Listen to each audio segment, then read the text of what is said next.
To that, I repeat, just someone responded, he wants more. They already offered that. Lamar Jackson himself responded, no, they didn't. That's Lamar, breaking news, real time on Twitter, telling us exactly where these negotiations aren't. And in case you thought that might still leave some room for interpretation, someone named Will posted a picture of Lamar Jackson in a Dolphins uniform, and Lamar Jackson liked it. In this day and age, that is tantamount to demanding a trade. I don't know what else to say. Oh, Kimberly Martin, these do not sound like the tweets of a happy person, right, of a happy Raven. This is a guy who is telling the world, this is what this team's not offering me. This is a place where I could see myself being very happy someday. Lamar Jackson is sending a message, isn't he? Dear Ravens, please get this deal done, because look at what I have to deal with. I am tired. I don't know. Like, Lamar, Steve Bisciotti, sit down at the table and do this $250 million guaranteed so we can all get on with our lives. I think until this deal is done, until Lamar gets paid, we will be talking about whether Lamar wants to be in Baltimore, when, in all honesty, I think Lamar is really just having fun. I'm trying to be the voice of reason here. I don't think this Florida boy is really saying, I want to go to Miami. I think he just liked to tweet. I think he's having some fun. And Mark Andrews, his tight end, has said this to the media, like he's having fun with all of this.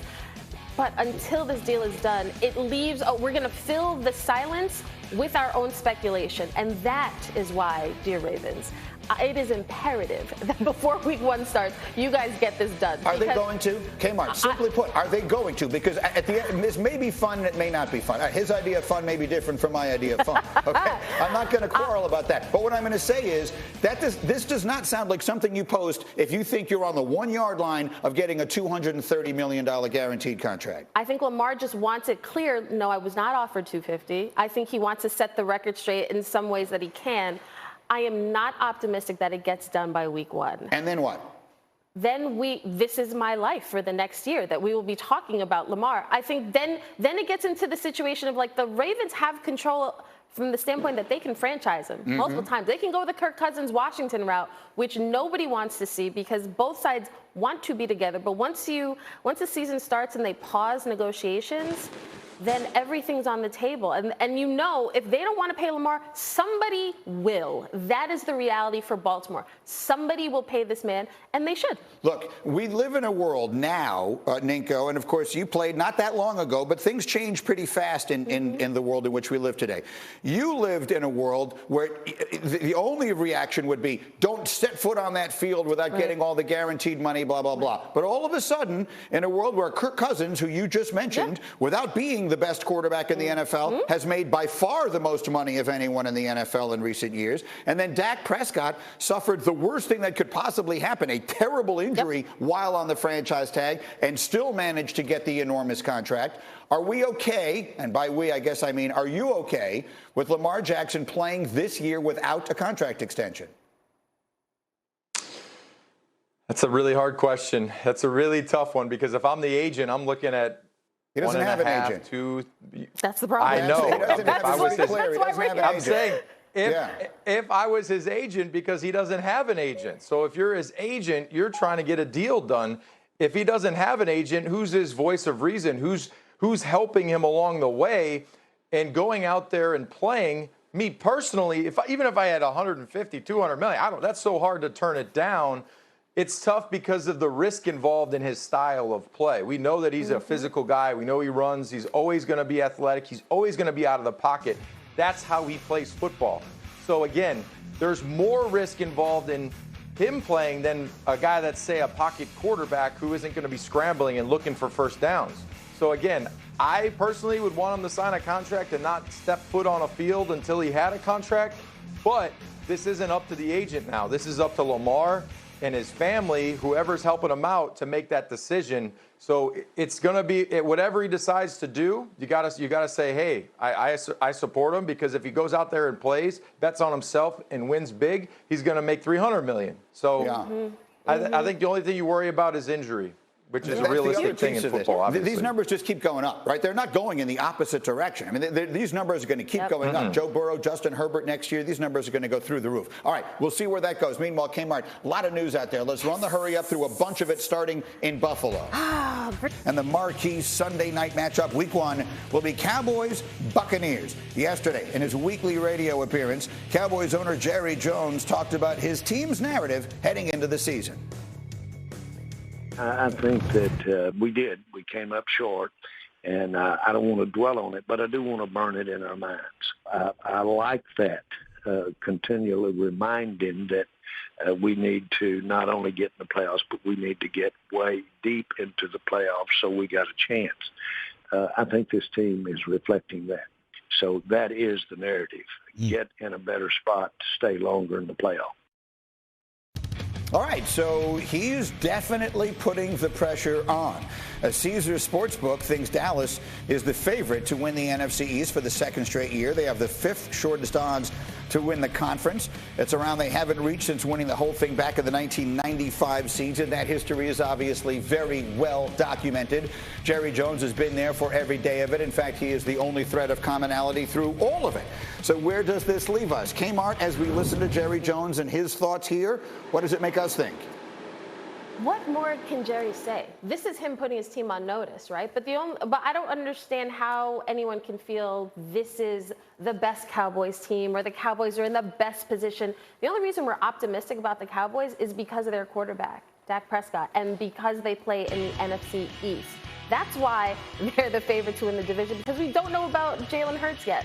But every year, I think we keep expecting the Cowboys to live up to the billing of America's team. And each year, they find another way to disappoint. And Jerry, I mean, aside from saying Mike McCarthy is out of a job unless he wins, that's what he's saying. Well, I'd like to push back on pieces of that, but let me get Nink in here first quickly. When Jerry Jones puts the pressure on this team, he says this is a team that is ready to stay in the playoffs, stay longer in the playoffs, get deep into the playoffs. Is it, Ninko? Is this a team that is ready to do that?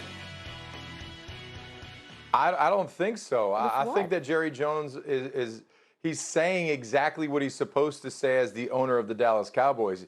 If a player turns on the television and you see Jerry Jones say, well, the Dallas Cowboys, I expect to be a second to the Philadelphia Eagles and, this playoff run because of our offensive line struggles and our receiving core is a lot less stacked as they were last year. Like, he's not going to say that. He's going to say, we're ready to go. We got the quarterback. We got the running backs. He's going to say all that stuff. So, again, he's boosted his team up. He's trying to give him some confidence. But in the back of the head, he probably knows they're going to struggle a little bit. Well, okay, struggle a little bit is reasonable. I agree. I don't think they are a juggernaut. But, Kimberly, what you basically just said is the only reasons we believe in the Cowboys are because of the quarterback and the division.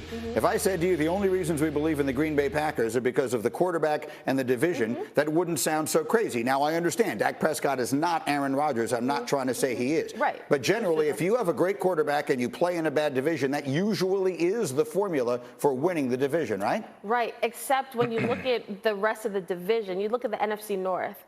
Like, the rest of the rosters don't scare you the same way. If you're the Packers, they haven't scared you in a long time. The Eagles literally have done absolutely everything they can this offseason to say we are all in. Their biggest question mark is their quarterback, and maybe very soon we won't have a lot of questions about Jalen Hurts. But outside of the offensive line, you're looking at Dak. He's coming off injury. He's healthy now, but that offensive line, that has to do with the running game, the quarterback, like everything. The wide receivers, like, there's no Amari Cooper. Michael Gallup still not there. Washington's still not there. You're expecting CeeDee Lamb to take that next step, but you haven't seen it. There are a lot of question marks for a team that has poured so much money into key positions that we shouldn't be talking about the Dallas Cowboys as a question mark. I understand that, but if I were to say to you that I think that this is a team that last year actually maybe significantly underachieved, and I know they've lost a piece or two, but Rob Ninkovich, this is a team, and there's no nice way to say it. This was a badly coached football team last year. They had the most penalties for the most yards of any teams in the sport.